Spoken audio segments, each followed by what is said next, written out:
São elas que são a causa de não sermos consumidos, elas se renovam todos os dias e nós experimentamos esse renovo quando nos alimentamos dessa graça e dessa misericórdia, na comunhão com os irmãos, em meio aos louvores, ao meditar na palavra, ao orar. Obrigado, Senhor, porque podemos experimentar o poder, o conforto, o consolo da Sua palavra. Obrigado, porque podemos experimentar o Teu cuidado, a Tua doce presença, o Teu Santo Espírito nos guiando, nos consolando, nos renovando. Que isso continue acontecendo de maneira especial na reflexão da Tua palavra de hoje. Ela é lâmpada para os nossos pés, luz para os nossos caminhos. Venha iluminar, Santo Deus, as nossas mentes, os nossos corações, com a Tua santa luz. Dissipa todas as nossas trevas, pecados, até mesmo ocultos, que muitas vezes nos impede de, com clareza, ver as Tuas gloriosas riquezas reveladas em Cristo. Nos purifique e nos faça ter um olhar límpido, um ouvir límpido diante da Sua palavra. Em Cristo é o que rogamos, porque cremos e somos totalmente independentes do Senhor. Amém. Queridos, vamos abrir nossas Bíblias no texto de Atos dos Apóstolos, capítulo 6.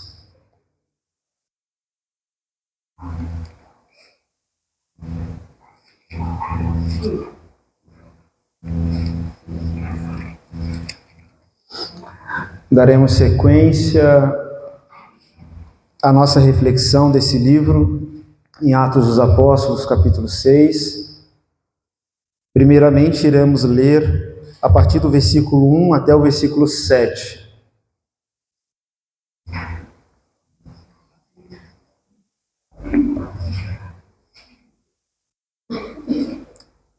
Diz assim a palavra de Deus: Ora, naqueles dias, multiplicando-se o número dos discípulos, houve murmuração dos helenistas contra os hebreus, porque as viúvas deles estavam sendo esquecidas na distribuição diária.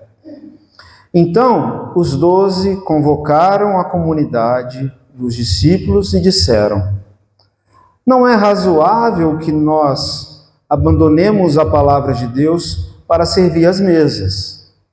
Mas, irmãos, escolhei entre vós 7 homens de boa reputação, cheios do Espírito e de sabedoria, aos quais encarregaremos desse serviço. E quanto a nós, nos consagraremos à oração e ao ministério da palavra. O parecer dos apóstolos agradou a toda a comunidade e elegeram Estevão, homem cheio de fé e do Espírito Santo, Felipe, Prócoro, Nicanor, Timão, Parmenas e Nicolau, prosélito de Antioquia. Apresentaram-nos perante os apóstolos e estes, orando, lhes impuseram as mãos. Crescia a palavra de Deus e em Jerusalém se multiplicava o número dos discípulos. Também muitíssimos sacerdotes obedeciam à fé. Por enquanto até aqui, meus irmãos. Para atrapalhar o andar e o crescimento sadio da igreja, Satanás usa várias estratégias. Uma delas nós já vimos nesse texto de Atos dos Apóstolos, a estratégia da perseguição ferrenha, ele também usa a estratégia da infiltração de um espírito hipócrita e mentiroso. Nós vimos isso no capítulo 5, onde Ananias e Safira, com um espírito hipócrita e mentiroso, mentem para o Espírito Santo e morrem na presença da igreja, diante de Deus. Pedro, de forma bem clara, diz para Ananias que ele deixou Satanás cultivar o seu coração, maquinar o mal no seu coração, e ele mentiu para o Espírito Santo. O Espírito Santo combateu, santificou a igreja foi santificada, o testemunho foi restaurado, a igreja continua a crescer. E aqui nós estamos vendo uma estratégia satânica para acabar com a igreja, através da distração daquilo que é o essencial. O essencial da igreja é pregar o evangelho do reino, anunciar as gloriosas verdades de Cristo Jesus, chamar as pessoas ao arrependimento à fé, por meio da boa notícia que Cristo oferece, para que elas também recebam o dom do Espírito Santo. E assim sejam reconciliadas com Deus, unidas a Ele. Satanás muitas vezes nos distrai daquilo que é essencial. E ele faz isso colocando algo bom para nos distrair.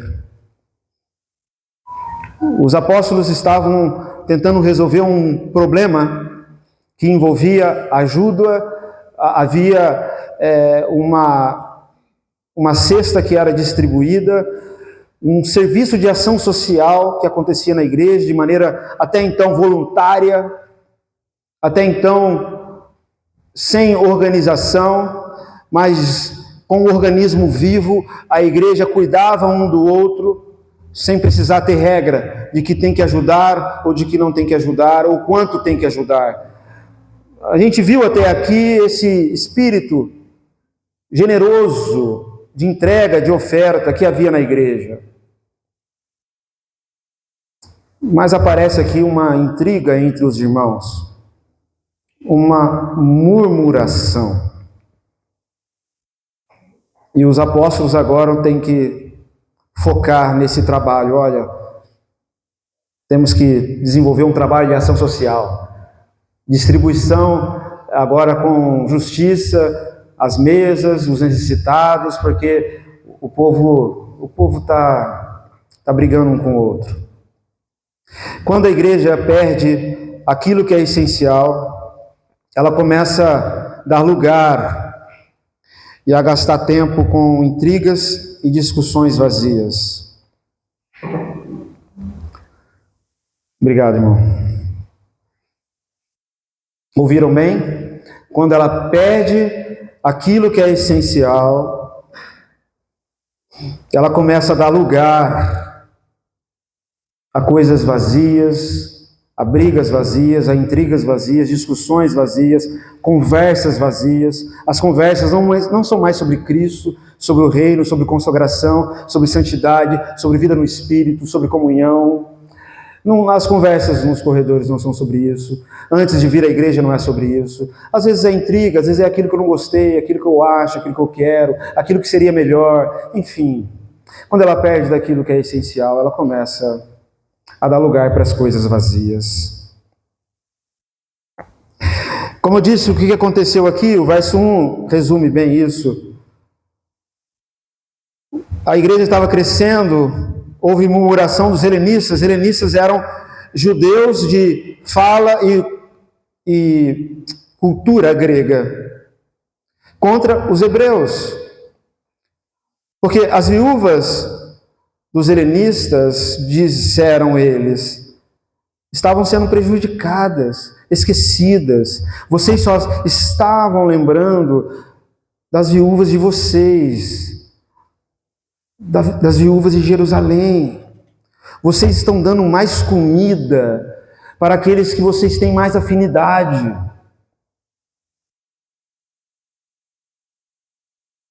Os irmãos começam a brigar. O ambiente aqui, irmãos, e Lucas trabalha como um jornalista, aqui já se passaram alguns meses da história da igreja. Desde o parecer de Gamaliel, esse ambiente aqui no capítulo 6 agora é um ambiente tranquilo, não é mais aquele ambiente de perseguição ferrenha. É um ambiente confortável, há tempo para focar naquilo que não é essencial. Quando o ambiente é confortável, quando ele não nos dispõe a estar o tempo todo alerta, a gente se distrai e a gente não foca naquilo que é essencial e a gente começa a discutir com qualquer coisa, com qualquer picuinha. São bem aceitos pelo povo agora, igreja crescendo, mas ainda não saíram de Jerusalém. O chamado de Jesus era para sair de Jerusalém, primeiro pregar em Jerusalém, mas depois para sair de Jerusalém, ir para Samaria e até os confins da terra. Mas eles estão ainda em Jerusalém. E eles, para resolver isso, esse problema, que até então é novidade na igreja, convocam a igreja, convocam uma assembleia, usando em nossos termos, e eles disseram no versículo 2, olha, não é coerente a gente abandonar o trabalho da pregação da palavra para servir as mesas. A gente não tem tempo para isso. Requer muita dedicação para o tempo da pregação, para o tempo da oração. Então, nós estamos separados para esse ministério. Isso é enfatizado depois no verso 4. Quanto a nós, os apóstolos falando, nós nos consagraremos à oração e ao ministério da palavra, a diaconia, a palavra ministério aí é serviço. Nós nos consagraremos à diaconia da palavra. E no verso 3, eles propuseram, dizendo, escolhei dentre vós 7 homens de boa reputação, cheios do Espírito e de sabedoria, aos quais encarregaremos deste serviço ou dessa diaconia. Em meio aos problemas, em meio às dificuldades, às intrigas, aos conflitos, é desse tipo de gente que a igreja precisa. É desse tipo de gente que a igreja deve chamar e reconhecer. Escolhei dentre vós 7 homens de boa reputação, cheios do Espírito e de sabedoria. Esses são autoridades na igreja. Pessoas de boa reputação, cheias do Espírito Santo e de sabedoria. Esses devem ter voz. Esses devem tomar o seu lugar de proeminência, de liderança, de serviço. Esses a igreja deve reconhecer e chamar. O governo da igreja é um governo espiritual. Não é de acordo com a capacidade humana, capacidade de persuasão, não é a capacidade homilética, não é a capacidade de administração. É um governo espiritual. Nenhum servo, nenhum líder, vamos chamar assim, é autônomo. O líder da igreja, ele está na condição de servir a igreja sobre a orientação do Espírito, segundo a palavra. É isso que eles estão deixando bem claro aqui. A igreja deve seguir as suas escolhas a partir desse prumo. Toda liderança deve estar submissa ao Espírito Santo, guiada pelo Espírito Santo, ser íntima do Espírito Santo. Escolhei dentre vós 7 homens assim. Você está cheio do Espírito Santo? Desde o capítulo 2, nós vemos que todos receberam o Espírito Santo em Atos 2. Ser cheio do Espírito Santo É a graça de Deus para todos aqueles que foram salvos. Não é uma opção. É uma graça que nós recebemos e, ao mesmo tempo, é uma ordem. Paulo fala aos Efésios 5,18: não vos embriagueis com vinho, mas enchei-vos do Espírito Santo. É um mandamento, é uma ordem. Quando uma pessoa está embriagada pelo Espírito Santo, ou embriagada pelo vinho, as suas obras demonstram que ela está fora de si, ela está controlada por alguém, por uma força, da qual ela não consegue controlar, ela não consegue ir contra, ela não consegue ter mais autodomínio. Pela sua embriaguez, ela se rende a algo que o domina. Mas Paulo compara o Espírito Santo. Ele diz: nós não devemos nos embriagar, ser conduzido, se deixar levar pelo vício ou pela embriaguez do vinho, mas nós devemos nos encher do Espírito Santo, para ser conduzido pelo Espírito Santo.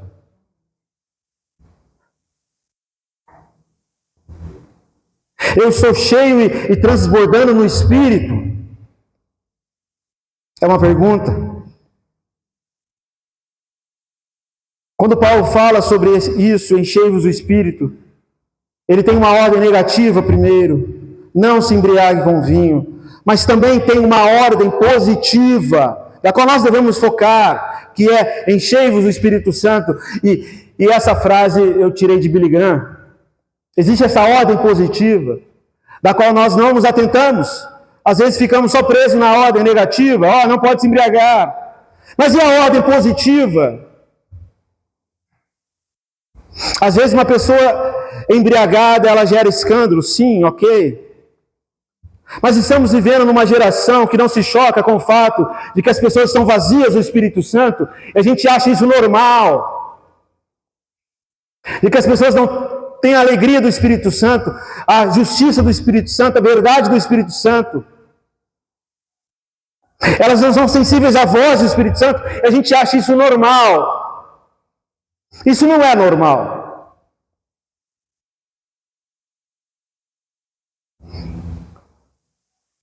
Desde Pentecostes, a igreja é gerada no Espírito Santo, conduzida pelo Espírito Santo, com homens e mulheres cheios do Espírito Santo.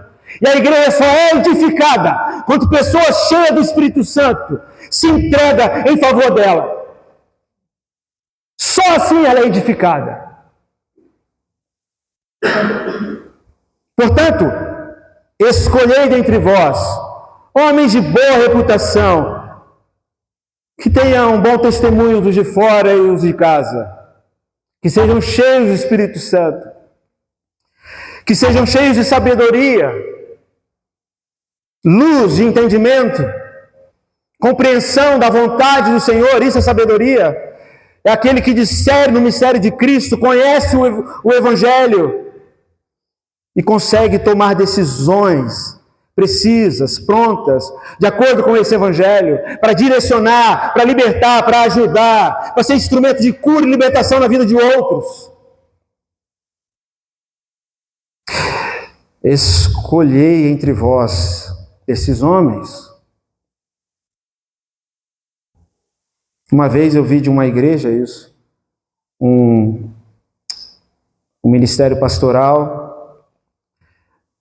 Antes da igreja reconhecer os presbíteros e os diáconos, há um contrato onde as suas esposas e filhos, se forem crescidos, têm que assinar, dando o aval para que esses presbíteros e diáconos assumam o serviço da igreja. Sim, são homens que têm intimidade com o Espírito Santo, de boa reputação e de sabedoria. Eu assino. E talvez sejam lembrados: olha o que aconteceu com Safira, que tentou encobrir o pecado do marido. Um bom método.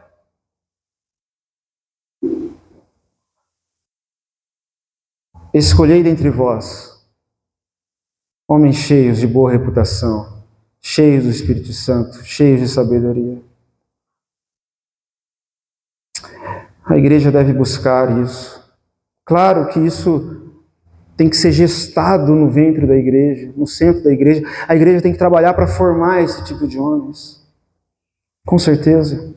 E outros homens formar outros homens, mulheres formar outras mulheres a serem cheias do Espírito Santo, entendendo que é isso que a igreja precisa. E verso 6 diz: eles se apresentaram-nos perante os apóstolos e esses impuseram as mãos, orando sobre eles.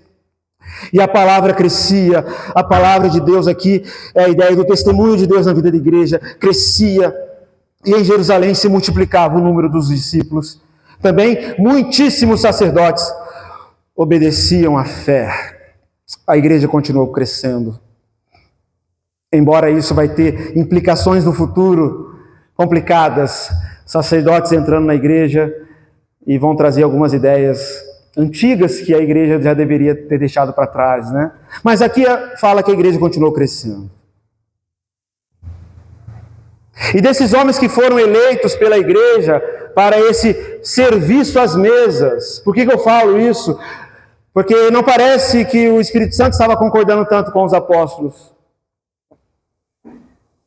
Que eu quero destacar dois. Hoje vai ser só um. Estevão. Que aparece no texto, tanto aqui no final do capítulo 6, quanto no capítulo 7, como um pregador. Assim como Felipe vai aparecer no capítulo 8, como um pregador. Cheio do Espírito Santo indo para fora. Os apóstolos estavam lá ainda em Jerusalém. Mas vamos ficar somente em Estevão por enquanto. Estevão. Que homem. Difícil até. Espero honrar o testemunho desse amado irmão. Um homem que os apóstolos escolheram para servir as mesas. E é o único que tem um destaque no verso 5, um homem cheio de fé e cheio do Espírito Santo.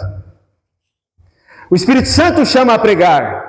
Nós vemos isso a partir do verso 8 em diante. E ele é o homem que Deus usa para acabar com todo aquele conforto aparente que a igreja estava vivendo em Jerusalém. Ele vai para o mesmo sinédrio, pregar a mesma mensagem de Cristo, a mesma mensagem que Pedro estava pregando, a mesma. Diz o texto aí no verso 5 do capítulo 6, que só destaca Estevão aí, que é um homem cheio de fé, cheio do Espírito Santo.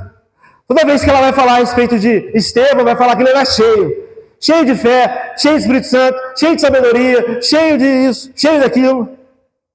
Um homem que transbordava a vida de Deus. Mas aqui está um ponto essencial da vida e do testemunho cristão. Não é o carisma, não é o desempenho, não é as obras, ou a moralidade. A base da vida e do testemunho cristão é sermos cheios de fé e sermos cheios do Espírito Santo. Esse homem é Estevão. Estevão, a partir do verso 8, cheio de graça e poder, fazia prodígios e grandes sinais entre o povo. Levantaram-se, porém, alguns dos que eram da sinagoga chamada dos libertos, dos sirineus, dos alexandrinos e dos da Cilícia e Ásia, e discutiam com Estevão. Verso 10. Não podiam resistir à sabedoria e ao espírito pelo qual ele falava. Então subornaram homens que dissessem: temos ouvido esse homem proferir blasfêmia contra Moisés e contra Deus. Sublevaram o povo, os anciãos e os escribas, e investindo, o arrebataram, levando ao sinédrio. Apresentaram testemunhas falsas que depuseram, dizendo: esse homem não cessa de falar contra o lugar santo e contra a lei. Porque o temos ouvido dizer que esse Jesus, o Nazareno, destruirá desse lugar e mudará os costumes de Moisés que havia nos dado. Olha o que diz o verso 5, apesar de tudo isso, todos os que estavam assentados no sinédrio, fitando os olhos em Estevão, viram o seu rosto como se fosse de um anjo. Esse é Estevão. Eu li aí do verso 8 ao 15 do capítulo 6. O primeiro destaque aí que aparece no verso 8, de Estevão, um homem da qual nós vimos no verso 5, cheio de fé e cheio do Espírito Santo, é que ele era cheio de graça e cheio de poder. Fazia prodígios e grandes sinais entre o povo. Tinha um bom testemunho entre o povo. Um homem transbordante da graça de Deus, do Espírito de Deus, de poder e virtude, de força, de testemunho, de sinais visíveis da presença de Deus, da graça de Deus, na vida dele, abençoando o povo. E.M. Bounds, um grande homem de oração do século XIX, um puritano aí fora de época, praticamente 70% dos seus livros são sobre oração. Ele, em um dos seus livros, ele faz o seguinte comentário, falando sobre o nosso mundo de hoje. Nós estamos hoje à procura de melhores métodos, e Deus está à procura de melhores homens e mulheres. Quem tornou essa frase muito conhecida é Hernando Dias Lopes. Ele sempre cita essa frase em seus sermões. Estamos hoje à procura de métodos, de novidades, de serviços religiosos. E Deus está à procura de melhores homens e mulheres. Essa exortação serve para todos os tempos. Deus não unge coisas, métodos, embora essas coisas tenham o seu lugar. Deus unge homens e mulheres, assim como ungiu Pedro no dia de Pentecostes, a proclamar com coragem o reino de Deus, e deixando todo mundo espantado, como esse homem iletrado, tímido, medroso, que havia negado Jesus 3 vezes, agora está com poder e coragem, anunciando as grandezas de Deus. Qual foi o método que ele aprendeu? Não há método. A consagração, a entrega, a presença de Deus na vida dele.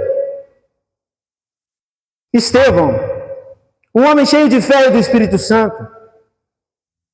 Ou seja, no verso 8 diz, um homem cheio de graça, cheio de virtude, cheio de bondade, cheio de amor, mas cheio de poder, cheio de força. Por onde passava fazia diferença.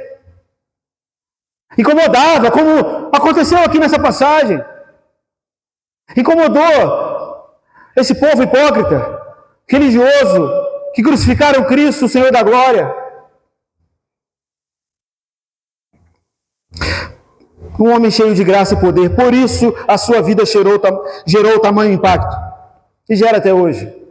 Um grande testemunho. Os maiores que nós temos nas Escrituras, de alguém tomado pelo Espírito Santo de Deus e trilhando com fidelidade o caminho de Cristo. E como vimos, essa vida é acompanhada de sinais. Sinais, como vimos nos outros textos de Atos, que eram para o bem do povo, curas, exorcismo de pessoas que estavam endemoniadas. E mais uma vez, esse povo de coração duro, esse povo da sinagoga, diz o texto aí, da sinagoga dos libertos, se incomodou com a vida de Estevão, a pregação de Estevão e os sinais de Deus através da vida de Estevão. E começaram a discutir com ele. Mas diz o verso 10, não podiam resistir à sabedoria e ao espírito pelo qual ele falava. Não porque Estevão era alguém capacitado pela oratória ou pelo discurso, não, mas porque esse homem falava com autoridade, com destemor e leveza. Havia poder, havia unção de Deus. Havia coragem para dizer a verdade em cada palavra. Assim como Pedro estava em seus discursos dizendo essa verdade para esses homens. A gente precisa, a igreja precisa desses homens. A gente precisa, se não tem esses homens, clamar e suplicar a Deus, para Deus enviar à igreja esses homens, para que a experiência de Estevão seja a nossa experiência, para que ao abrir a nossa boca haja virtude, haja graça, haja sinais visíveis da graça e do poder de Deus, para que ao abrir da nossa boca a verdade do Evangelho quebre os corações, converta aqueles que precisam se converter e cause escândalo aqueles que são rebeldes diante do santo Evangelho de Deus.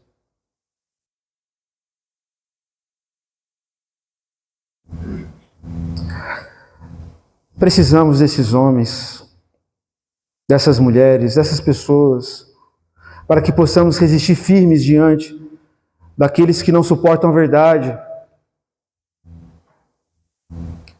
O texto diz: não podiam resistir à sabedoria e ao espírito pelo qual ele falava. Não pela oratória, não porque ele ficava discutindo de forma ofensiva. Não, mas com a verdade, com poder, com sabedoria, com clareza. E não podia ir contra a essa verdade. Não podia. E diante da verdade, aqueles homens se enfureceram contra Estevão, maquinaram o mal contra ele ao ponto de subornarem outras pessoas para caluniar contra Estevão, como nós lemos aí do verso 11 até o verso 14.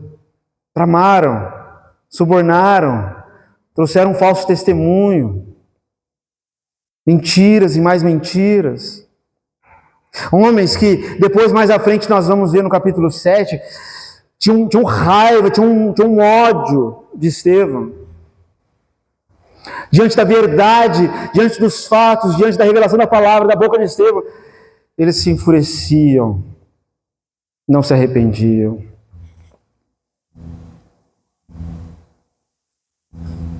E a blasfêmia durou até o verso 15. Todos os que estavam assentados no sinédrio, esses que estavam blasfemando e dizendo palavras contra Estevão, fitaram os olhos em Estevão, viram o seu rosto como se fosse o rosto de um anjo.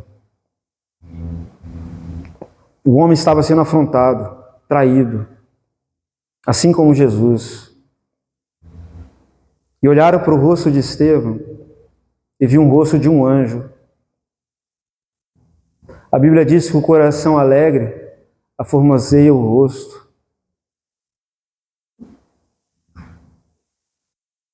Um coração em paz, um coração alegre,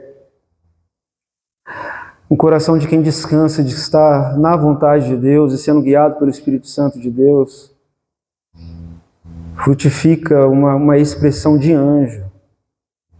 É algo que não é humano.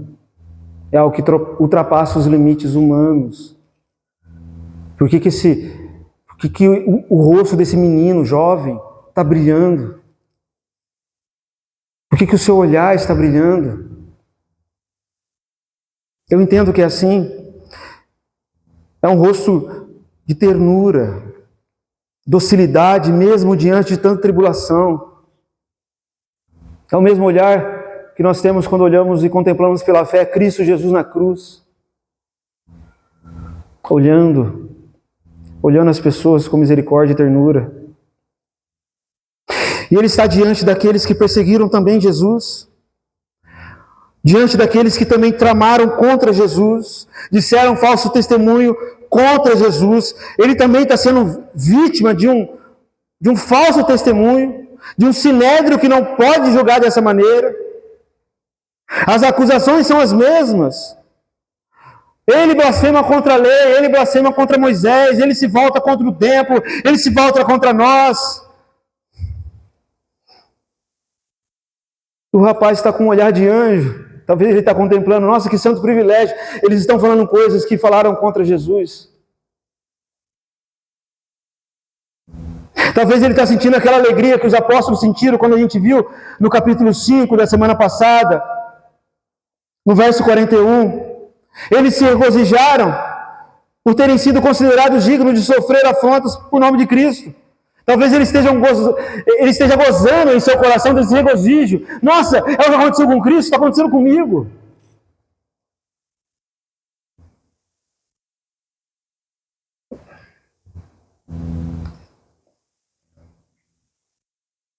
E diz as Escrituras que esse homem, diante de tanta pressão e opressão inimiga, ele está com o rosto de anjo, ou seja, ele está em paz. Ele está no estado de quem está gozando da presença de Deus.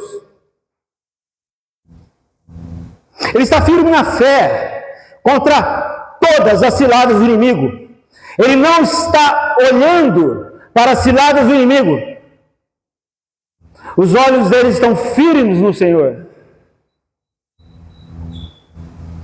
Os inimigos olham para o rosto dele, não vê transtorno, não vê ansiedade, não vê medo, não vê pavor, mas vê um anjo.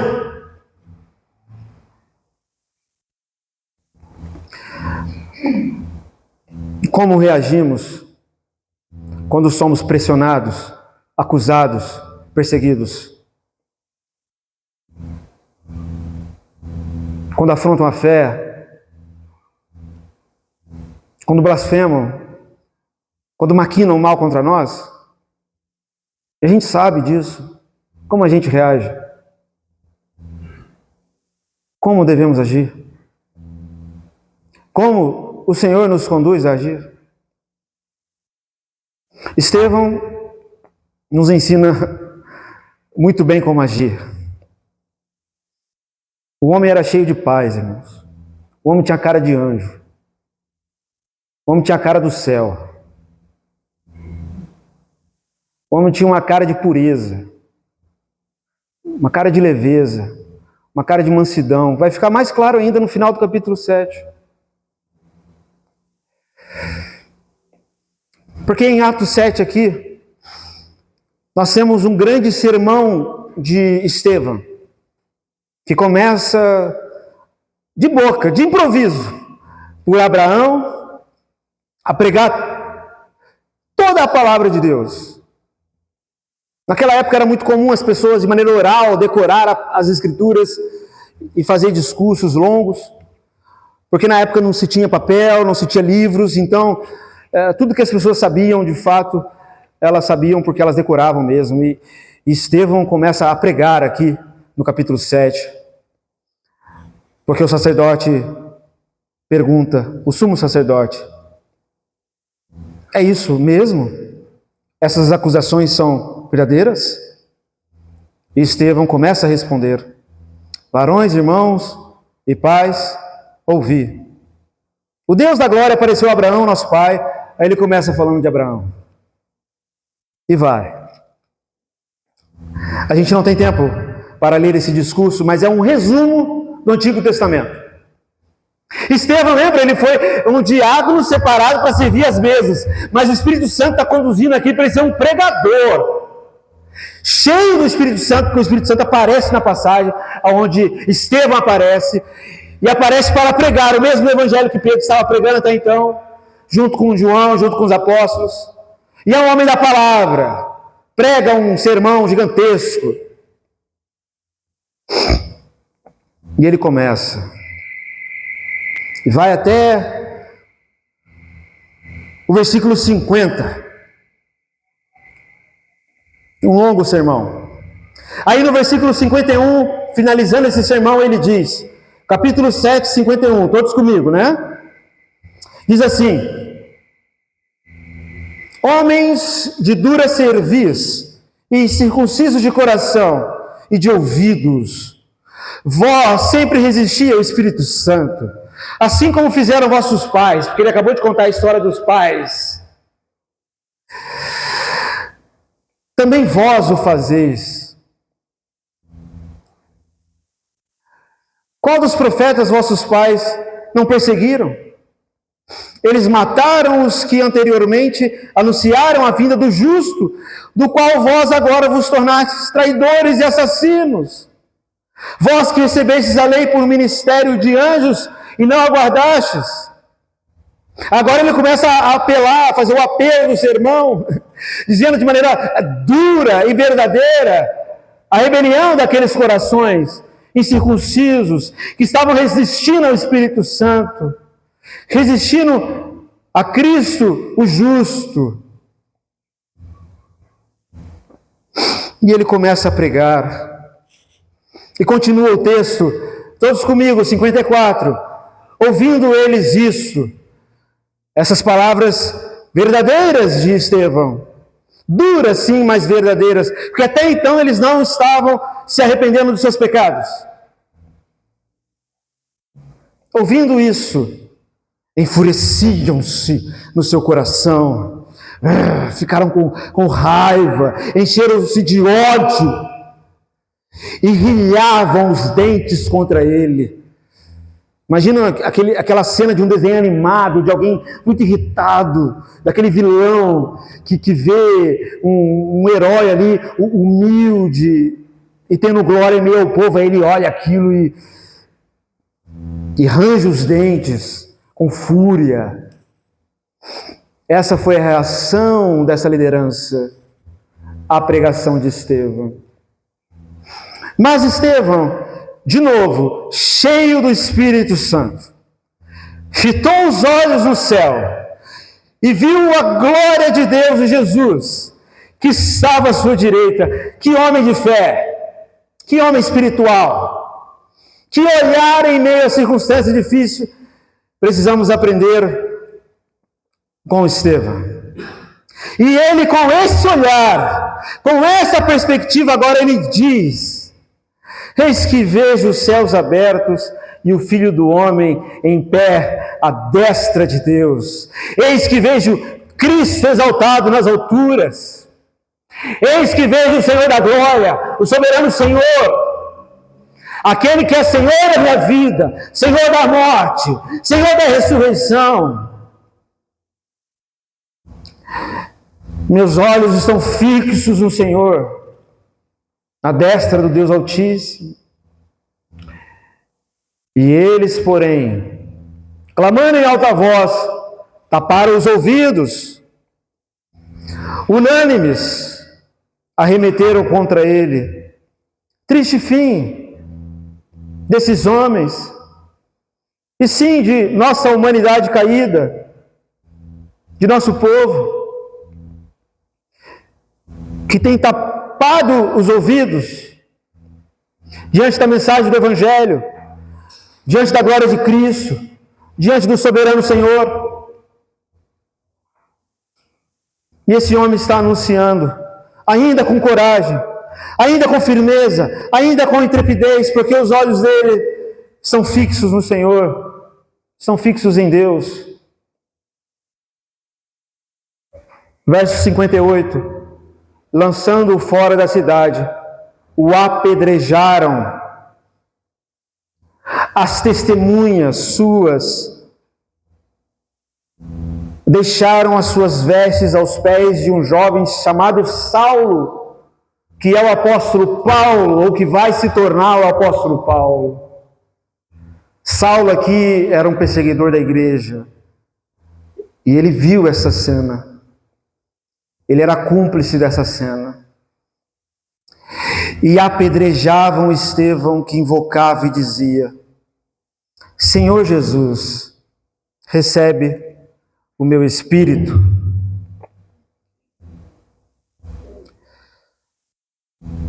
Diante da cena, quando se espreme um servo de Deus, o que sai? Sai virtude, sai Cristo, sai daquilo que nós temos no nosso interior.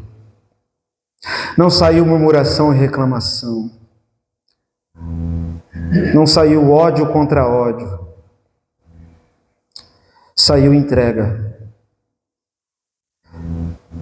Senhor Jesus, recebe o meu espírito, o meu fôlego. Então, ajoelhando-se, enquanto estava sendo apedrejado, clamou em alta voz: Senhor, não lhes imputes este pecado.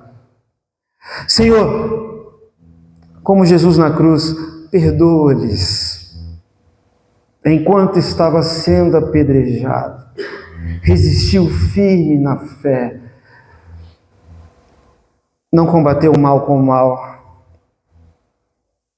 mas de joelho clamou: Senhor, não trate esses homens segundo aquilo que eles merecem, mas trate segundo a sua misericórdia e graça. Essa oração um dia, irmãos, recaiu na vida de Paulo. Saulo, Paulo. E com essas palavras adormeceu. Não é que ele morreu, ele descansou do seu testemunho, da sua obra. Viveu firme na fé.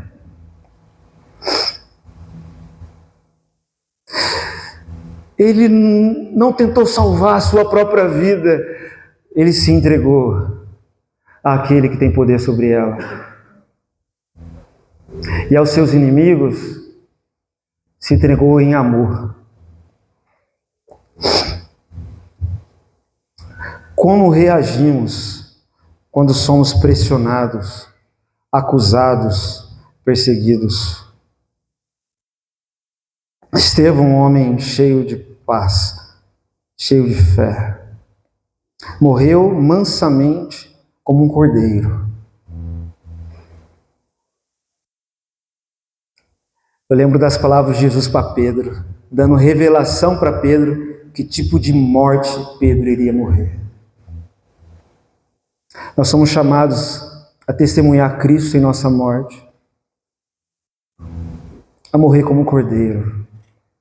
Morrer como quem descansa, como quem dorme, como quem contempla os céus abertos para o encontro com o Senhor.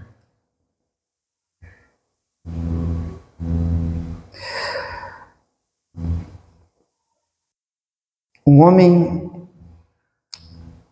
com esse espírito de cordeiro é um homem cheio de mansidão e perdão. Um homem cheio de Cristo, aonde esse Cristo se revela, essa vida no Espírito, que é a mesma coisa, nas perseguições, contra os inimigos. Não é contra os amigos, mas é contra os inimigos. É aí. É o que ele fala no Sermão do Monte, no final do seu ensino, se eu não me engano, é no capítulo 5, que vós sereis conhecidos como filhos de Deus quando amar os inimigos e não os amigos.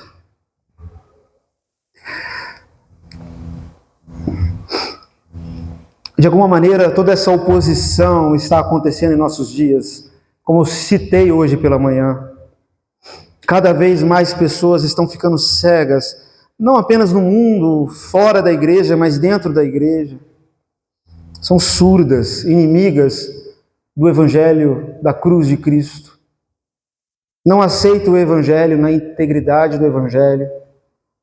E muitas até, principalmente lá fora, criminalizam a palavra da cruz, a palavra do Evangelho, como discursos de ódio.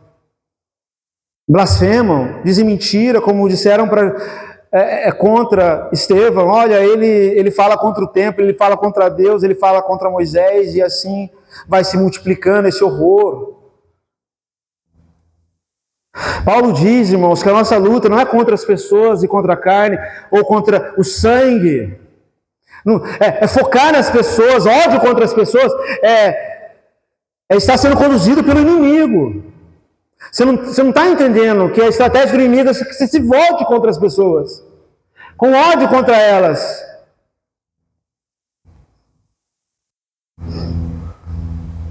Essa luta significa que nós precisamos abraçar essa verdade no campo espiritual, pregando essa verdade com ousadia, de tal modo que não nos deixaremos levar pela raiva.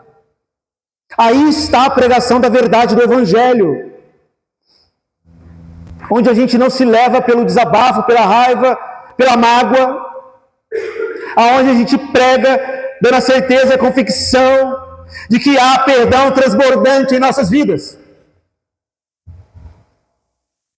Porque a nossa luta não é contra as pessoas, é contra a nossa própria carne que quer acusar aquele que nos acusaram, que quer se voltar com ódio àquele que nos odeiam. A nossa luta é contra a nossa própria carne, para que possamos amar como Cristo e entregar esse Espírito que é capaz de tirar essas pessoas das trevas. Esse mesmo Espírito que alcançou Saulo e fez dele um grande homem de Deus. Porque alguém amou, alguém se entregou, alguém soprou esse Espírito de perdão e de renovo e de entrega. Sim, é a obra do Espírito Santo, mas há a semente que o Espírito Santo trabalha por meio dos seus servos, que se consagra a essa luta. Então, a gente não se leva pela raiva, não é assim que a gente luta, pela truculência. Aquilo já estava acontecendo, esse espírito já estava acontecendo na igreja, o pessoal já estava brigando por causa de comida. Não é isso. Está perdendo o foco. Está brigando por causa de música, por causa de liturgia, por causa de banco, por causa de comida. Vocês não têm noção. É o que o Espírito Santo nos fala. Eles perderam totalmente o foco. O que se tem na cabeça?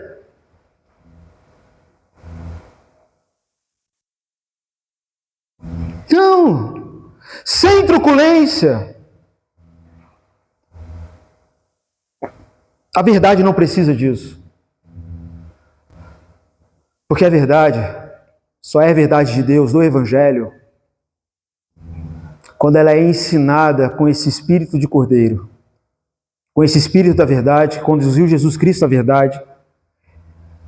E Jesus Cristo é a verdade, que revela a verdade no amor, na graça e na entrega. Estevão está ensinando a verdade de maneira paciente, de maneira mansa, sem acusação, mas com entrega. A verdade precisa estar em nós, para que seja transmitida com vida, com espírito e vida. E como Estevão, nós precisamos ter essa face de anjo, de quem contempla Deus, de quem ama Deus, de quem não se importa com nada que está acontecendo lá fora. Nada. Ah, estão mentindo para mim, estão me perseguindo, vai me apedrejar. Espera aí, então é a hora de focar mais em Deus. Espera aí, deixa eu contemplar mais o Senhor. Deixa eu amar mais o Senhor, deixa eu receber mais o perdão do Senhor. Isso não me afeta, ao ponto de agora eu vou orar por essas pessoas, eu vou interceder por essas pessoas, eu quero amar essas pessoas. Isso é testemunho. Vós sereis minhas testemunhas. É honrar a Cristo na morte. Que tipo de testemunho? De amor, de misericórdia e de perdão. Essa é a verdade do Evangelho. A verdade do Evangelho não entra no coração também de ninguém que quer, por meios humanos, entender, ou por força de paulada, que o outro entenda. Não! Mas pela leveza, pela paz, pela mansidão, pela firmeza de quem não arreda o pé, mas também pela doçura, pelo testemunho, pela fidelidade e pela verdade, sim, mas verdade em amor. Assim que essa verdade foi proclamada na vida de Estevão, assim que essa verdade foi semeada na vida, por exemplo, do apóstolo Paulo. Paulo assistiu o martírio de Estevão. Paulo era um homem deprimido, Um homem entregue a Satanás, dominado pelo seu coração puro, cheio de ira, raiva, injúria. E fazia isso de maneira moralista e religiosa. Alguém doutrinado na escola de Gamaliel, se orgulhava disso. Alguém que se orgulhava pelo zelo que ele tinha pela lei. Um cego, um assassino de cristãos. Mas através do martírio manso de Estevão, que ele se converte à fé do Evangelho. Óbvio que é a obra do Espírito Santo, mas é ali que começa a semeadura. É ali que ele contempla alguém cheio do Espírito Santo, alguém como Cristo. É ali que a obra em Paulo começa. E é graças ao nosso martírio, que é a mesma palavra para testemunho, da qual Jesus disse: vós sereis minhas testemunhas.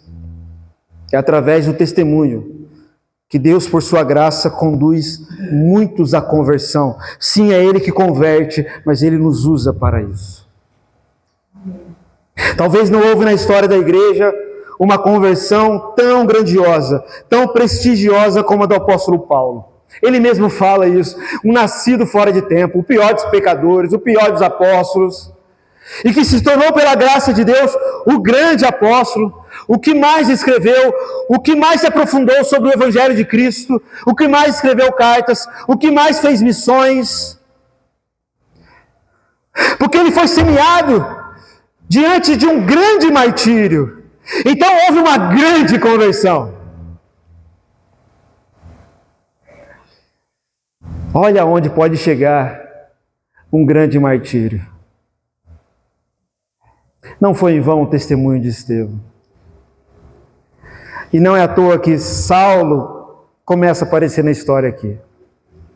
Isso impactou profundamente a vida de Paulo. Como você reage diante daqueles que fazem mal contra você? Qual tem sido o seu testemunho? O nosso testemunho? Que liderança a igreja está buscando? Que tipo de líderes buscamos ser?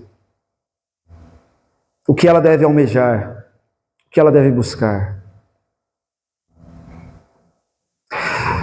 Diante das crises, das confusões e contendas, como vimos no início do capítulo 6,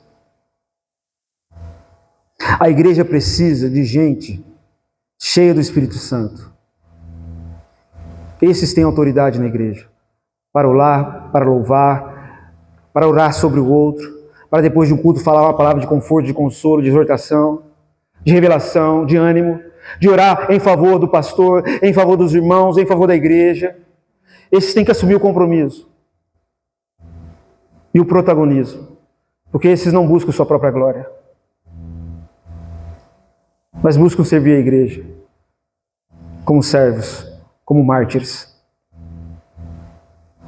A igreja precisa de gente assim, gente cheia de sabedoria, que discerne a vontade de Deus, gente cheia de graça e poder, gente cheia de misericórdia e mansidão, cheia de fé, cheia de palavra, cheia de perdão. Assim a igreja deve crescer, irmãos, no conhecimento, na graça, no bom testemunho do nosso Senhor. Que Deus nos ajude nisso. Amém? Ó Santo Deus, amado Pai, diante da sua palavra, santíssima palavra, que nos conduz a uma conversão, a uma revelação daquilo que é a tua santa palavra e não muda. Os princípios permanecem o mesmo, os princípios que o Senhor estabeleceu, que a igreja fosse edificada, para que homens e mulheres estivessem à frente, servindo e abençoando ela. Os princípios o Senhor mesmo estabeleceu na tua palavra. Nos conduza a esse renovo, Santo Deus. Quanto nós precisamos de homens e mulheres cheios do Espírito Santo, a começar em mim. Nada é mais urgente para esse tempo e para a nossa igreja, para as nossas famílias do que isso. Gente cheia de sabedoria, cheia de graça, cheia de poder e ousadia. Gente também como Estevão, que sim, pregava a verdade, mas cheia de misericórdia, cheia de mansidão, cheia de fé. Ó Santo Deus, nos ajude a perceber que é esse o caminho. E aqueles que têm zelo por Tua palavra, pelo Teu reino, desperte neles mais ousadia, para que eles assumam o lugar de servir a igreja com ousadia, com coragem, zelando pelo santo nome de Deus. Conduza-nos, Pai Santo, conduza-os e traga mais trabalhadores para a Tua seara, como Estevão. Um jovem tão compromissado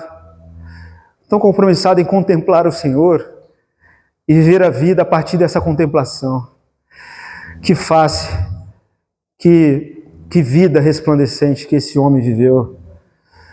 Que essa luz venha resplandecer sobre nossas vidas. Que essa palavra, Pai, possa vir como luz para iluminar os nossos caminhos e que a gente possa sair aqui mais e mais cheios do Espírito Santo, mais e mais cheios do Teu poder e da Tua graça, para que essa igreja cresça na graça e no testemunho do Senhor. Em Cristo Jesus, nós oramos. Amém e amém. Amém, meus irmãos.